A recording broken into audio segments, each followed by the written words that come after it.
May panawagan sana ako kay BP Sara. Sana pakinggan dito. Kasi maapektuhan ng aking trabaho sa mga ginagawa mo. BP Sara, baka ikaw ang pumalit sa akin Kasi sa lahat ng mga ginagawa mo po ngayon, mukhang may third eye ka o nasasapian ka na ba? Kung papayagan mo sana yung aking pag-aaralan at gagamitin ko, abutin kita kung nasan ka man ngayon. Para lang maintindihan ko kung ikaw ba ay may third eye o may gustong sumapi sa'yo o ikaw ay nasapian na. Simulan natin. Shiminit, shiminit, shiminit, shiminit, shiminit, shiminit, shiminit, shiminit. Bibintay ayon sa aking nakikita at naramdaman.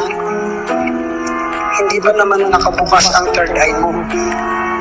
Pero nakakalungkot sapagkat meron akong nakikitang elemento sa gilid mo na laging bumubulong sa'yo. Huwag mo itong payagan kasi minsan pinuposes ka nito.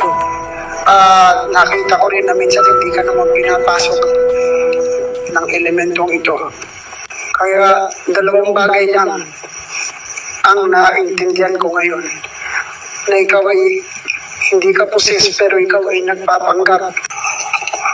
Either ikaw ay may sayad na or minsan totoong naposes.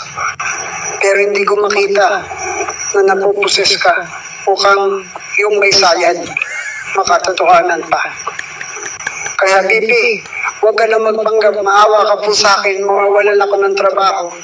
Kami ni Balvin mawawalan ng trabaho. At sarilinin mo na lang po sana ang pagiging may sayad mo at ang pagiging bobo. Yun na po. Bye. Oh my God.